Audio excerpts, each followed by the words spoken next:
नमः शिवाय।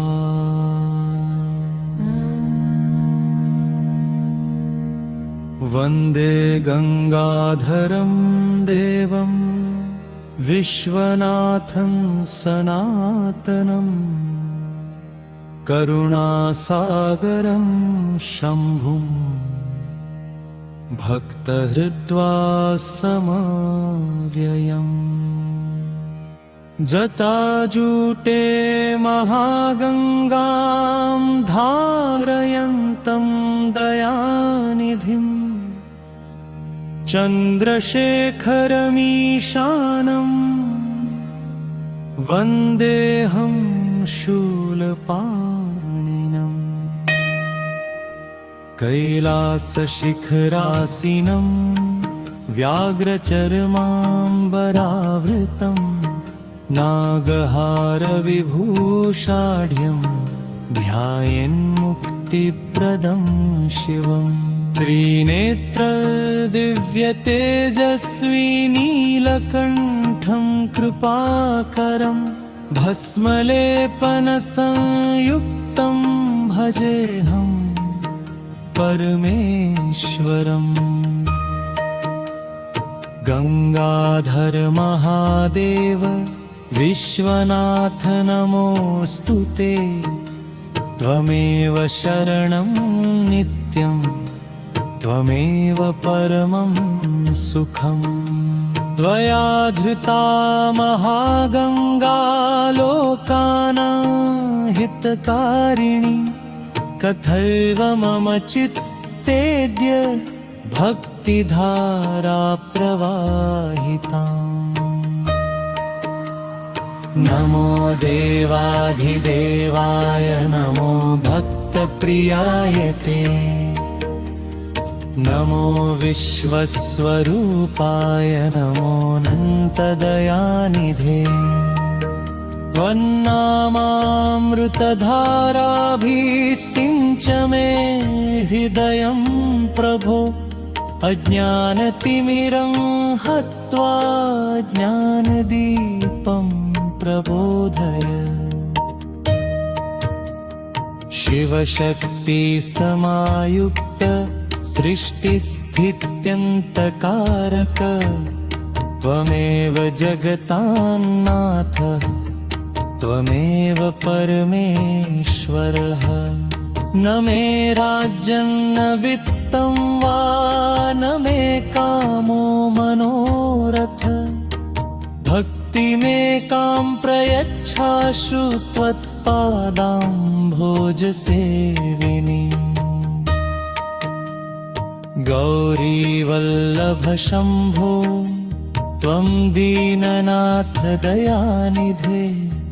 मदीयं जीवनं सर्वं पदपादे समर्पितम्। भवार्णवे निमग्नस्य मम नाथ दया कुरु। करावलम्बनं देहि त्राहि मां शङ्कर प्रभु। चन्द्रकान्ति सम्प्रख्य शान्तरूपकृपामय। हृदि मे नित्यवासं त्वं कुरु विश्वेश्वर प्रभो। यथा गंगाजलं शुद्धं पावनं पापनाशनं तथा मे वाग्मनः कायं शिवभावेन शुध्यतु। नमः शिवाय नित्याय नमः शान्ताय शम्भवे। नमो गंगाधरायैव नमः कैलासवासिने। त्वमेव माता मे नाथ त्वमेव च पिता प्रभो। त्वमेव बन्धुः सुहृच्च त्वमेव हृदि दैवतम्।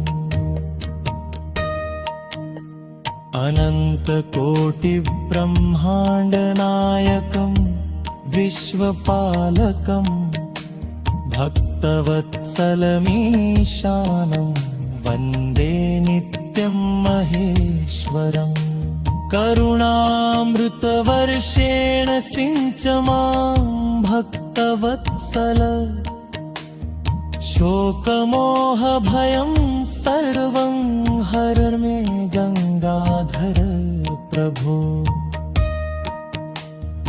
प्रभाते वा निशीथे वा यः स्मरेच्छङ्करं विभुं तस्य चित्ते सदा शान्ति भक्तिरानन्द एव च जय गंगाधर देवेश जय कैलासवासिनम्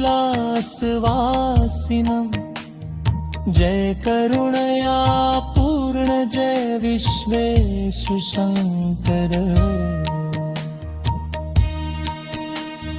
शिवशक्ति समायुक्त विश्वपालन तत्पर त्वमेव कारणं नित्यम् त्वमेव परमं पदम् चन्द्रशेखर देवेश शीतला सुप्रभाकर मनोदाहं विनाशाय शक्तिधारां प्रयच्छ मे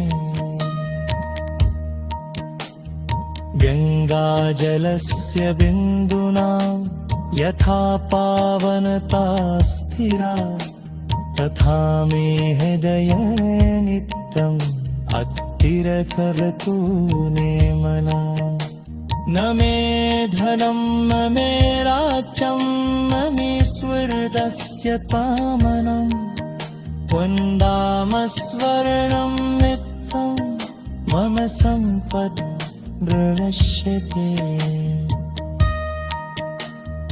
हर धर महादेवेभ्य सदा भक्तिभावत शिवोऽप्ये प्रभात च शिव सर्वहितैरत त्वदेयं मामदित्यं हि सर्वपापप्रणाशनं शक्त्या यज्जते तस्य सिद्धेन संशयम् करुणामतवर्षेण सिञ्च मे हृदयाङ्गणम् दुःखशोषं विनाशाशुभ